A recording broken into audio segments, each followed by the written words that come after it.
Noi succese ucrainene pe axa Melitopol-Zaporoje, ucrainenii au eliberat deja 5 localități, iar dinamica acțiunilor contraofensive ucrainene mă face să cred că zilele acestea ucrainenii vor dezlănțui grosul contraofensivei și vor continua să elibereze teritoriile ocupate de ruși. După contraofensiva din toamna anului 2022, atunci când ucrainenii au eliberat zona Harkivului, contraofensiva ucraineană 2.0, care este la început, aduce primele localități eliberate din mâinile rușilor. Le vom vedea care sunt acestea în materialul de astăzi. Ziua 474 a războiului din Ucraina. Potrivit statului major ucrainean, forțele ruse au continuat să sufere pierderi masive de personal și de tehnică militară, așa cum se poate vedea în partea dreaptă a ecranului. Rușii au efectuat lovituri cu rachete și drone în Ucraina în noaptea de 11 spre 12 iunie. Forțele ruse au lansat drone Shahed și rachete de croazieră.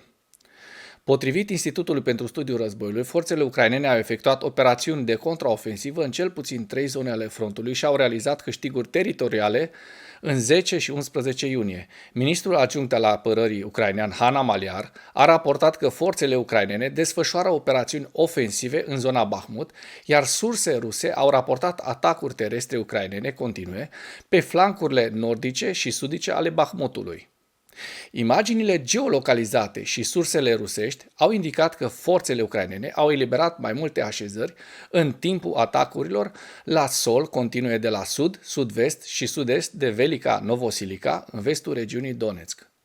Surse ruse au raportat că forțele ucrainene au continuat să atace la sud-vest de Orihiv, în regiunea Zaporojie, iar forțele ucrainene au înregistrat câștiguri în această zonă.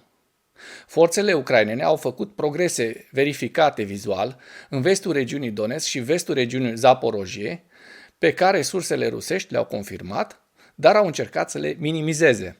Ministrul adjunct al apărării ucrainean, Hanna Maliar, a raportat că forțele ucrainene au avansat cu 300 până la 1500 de metri în sudul Ucrainei.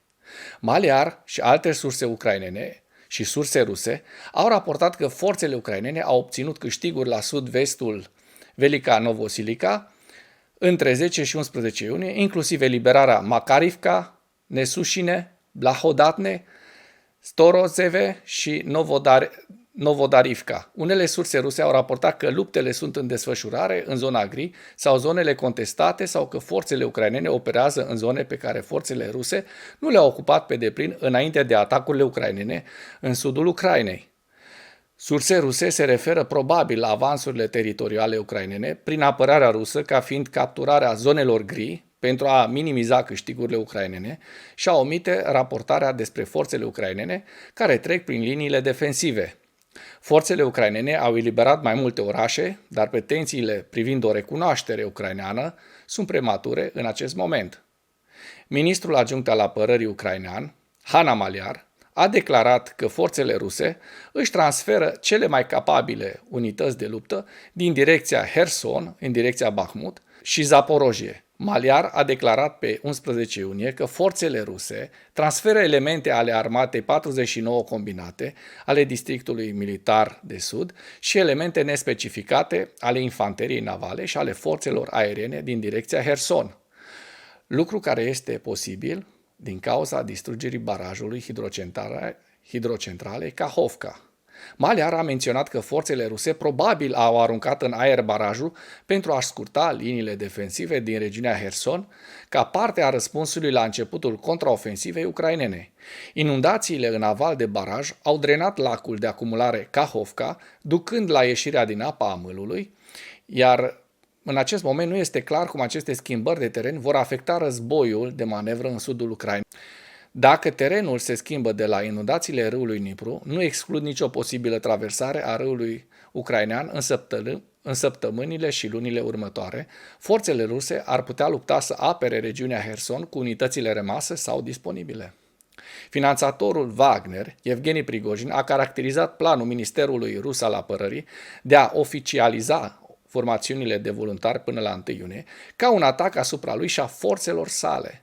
Ministrul rus al apărării, Sergei Shoigu, a anunțat pe 10 iunie că toate formațiunile de voluntari trebuie să semneze contracte militare cu Ministerul Rus al Apărării până la 1 iunie.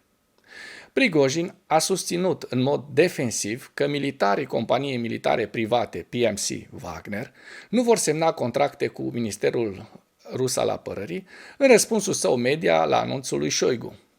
Prigojin a continuat să critique pe Șoigu și structura forțelor armate ruse și a precizat că Wagner este în întregime subordonat intereselor statului rus și ale președintelui rus Vladimir Putin. Mențiunea lui Prigojin despre Putin ca comandant șef suprem reflectă îndeaproape limbajul pe care liderul cercen Ramzan Kadyrov l-a folosit într-o acuzație a sa în 9 iunie că Prigojin este insubordonat față de Putin.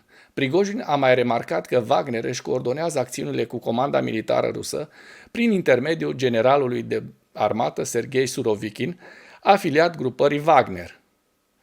Unii membri ai comunității de veterani ai Rusiei au indicat că declarația lui Șoigu nu are scopul de a viza gruparea Wagner, iar un membru al Comitetului de Apărare al Dumei de Stat al Rusiei și fost comandant al armatei a 58-a combinată, Victor Sobolev, a declarat că ordinul lui Șoigu îl exclude pe Wagner, iar Sobolev este un critic. Știm că Sobolev este un critic avid al Wagner și a susținut că personalul Wagner este compus din mercenari, nu voluntari.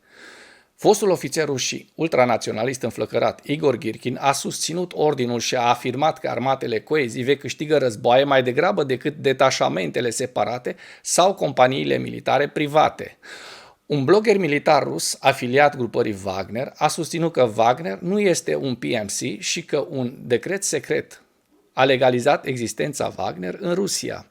Acesta a susținut de asemenea că Șoigu și ministrul rus al apărării sunt patronii lui Girkin pe care îl folosesc pentru a-l împiedica pe Prigojin să-și asume mai multă autoritate și să remanieze conducerea în Ministerul Rus al Apărării.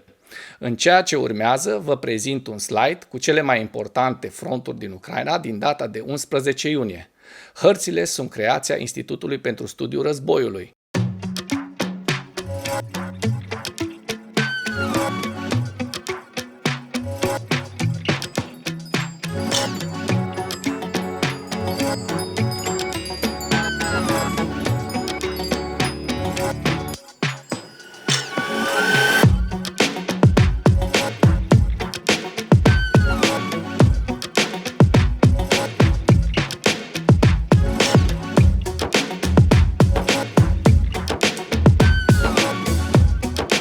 Pentru mai multe informații, accesați link-urile din comentarii.